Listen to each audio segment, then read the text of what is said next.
Voilà, d'accord. Heureusement, on me fait observer, il y a des conseillers qui me font observer. L'article 484, on ne discute plus, ne parle nullement d'intimité et ne fait guère obstacle à la médiatisation, même si la Cour, très humaine, est gardienne du respect de la dignité de la personne humaine, peut se réaménager, mesure de la médiatisation au moment opportun. C'est pourquoi nous allons écrire, n'est-ce pas, aux autorités de la maison centrale. Nous savons la démarche qu'il faut. Nous ne sommes pas là pour humilier quelqu'un, nous ne le ferons pas. Mais tout sera transparent dans toute la mesure du possible pour que l'on aille pour une manifestation de la vérité. Il faut qu'on avance. L'article 471 nous permet d'appeler à présent M. Michel Kamanou. Merci bien.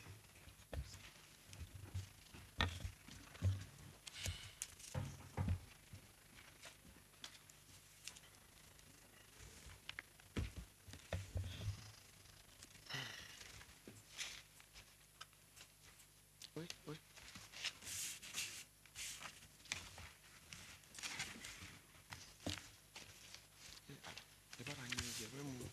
Est-ce que j'ai pas laissé...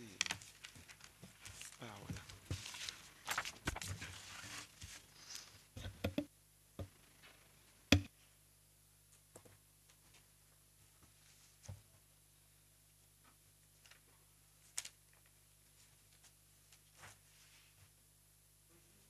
Bonjour, Monsieur Michel.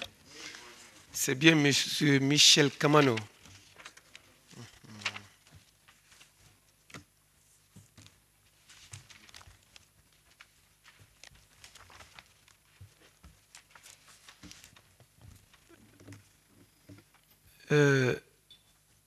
La dernière fois, nous vous avons notifié les charges, Oui. à savoir que vous êtes renvoyé par devant cette cour selon les termes de la poursuite pour avoir à Conakry, en tout cas, depuis temps non couvert par la prescription, détourné la somme de 15 milliards de francs guinéens au préjudice de l'État guinéen.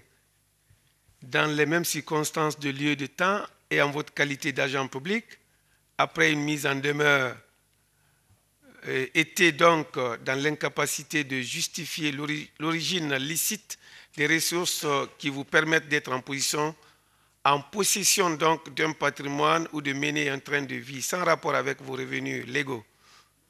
Convertir ou transférer des fonds en sachant qu'ils proviennent d'une activité criminelle ou d'une participation à une activité criminelle dans le but de cacher ou dissimuler l'origine licite des dits biens. Accepter directement ou indirectement des libéralités pour vous-même afin d'accomplir ou de vous abstenir d'accomplir des actes dans l'exercice de vos fonctions officielles. Et en votre qualité d'agent public et investi d'un mandat électif, avoir pris, reçu ou conservé directement ou indirectement des intérêts quelconques dans le paiement des primes, salaires et indemnités des députés, dans le paiement des factures liées à la construction du nouveau siège de l'Assemblée. Ouais.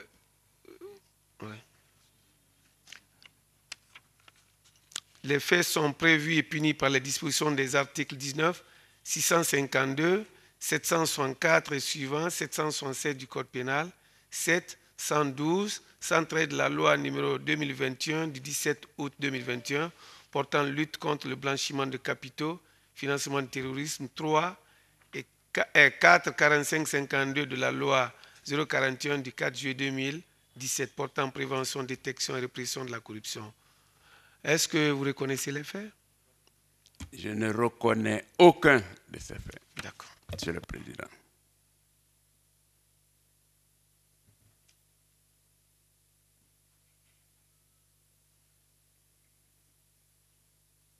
Bon, est-ce que, monsieur le procureur, Oui. parce que vous savez, il y a un des prévenus qui ne comprend pas. Est-ce qu'on va lui demander d'abord s'il comprend le français? Parce qu'il faut qu'il soit en mesure de savoir tout ce que nous sommes en train de dire ici. puisqu'ils sont tous dans la même procédure. C'est bien M. Jun, M. Jim Shun Sheng. Est-ce que vous comprenez le français? Très bien. Donc tout ce que nous aurons à dire ici, nous allons essayer d'être en français facile, mais toutes les fois que vous êtes en difficulté dans nos expressions, dites-le nous, s'il vous plaît. Hein? Voilà, merci bien. Très bien, très bien. Tout comme avec nous, vous attirez notre attention, c'est votre droit parce qu'il faudrait vraiment de la transparence. Merci bien. Donc, monsieur, puisque vous rejetez en bloc tout ce qui est articulé contre vous, Oui. Dites-nous alors, qu'est-ce que vous en pensez? Merci, Monsieur le Président, pour la gestion de ces 15 milliards. Il y a bientôt 1 an que nous en parlons. Nous avons été entendus, j'ai été entendu, et des preuves ont été données de l'utilisation de ces 15 milliards. Pour la petite histoire,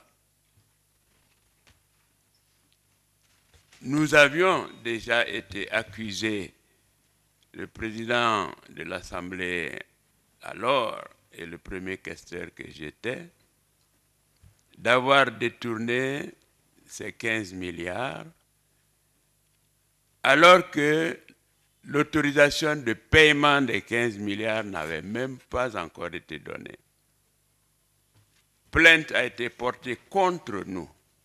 Le président de l'Assemblée d'alors et le premier questeur que je suis chez le président de la République, comme quoi nous avons réparti cet argent entre nous et nos amis. De l'argent qu'on n'avait pas encore. Et la plainte a été portée à celui qui devait décider de nous attribuer ce fonds comme fonds de contrepartie.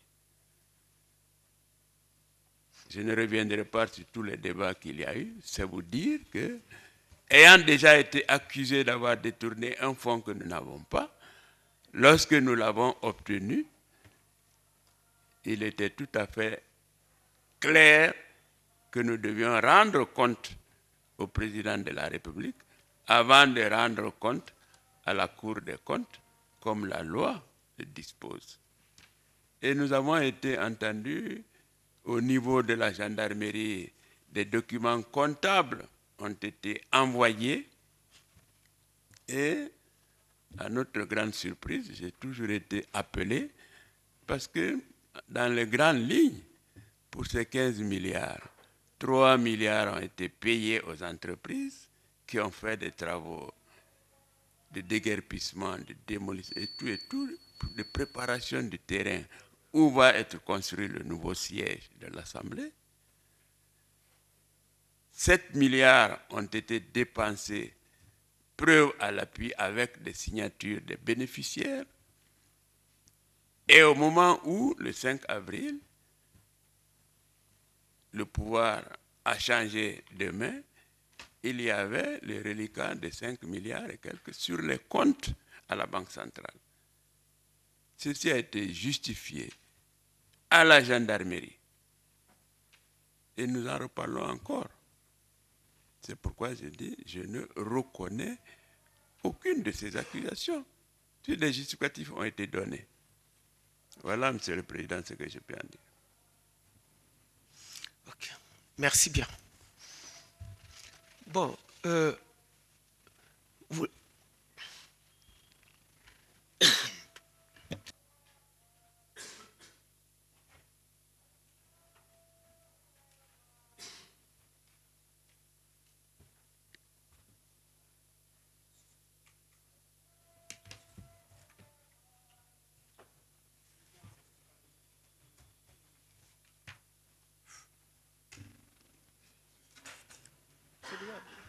C'est bon? L'audience est suspendue. Merci. Pour 10 minutes.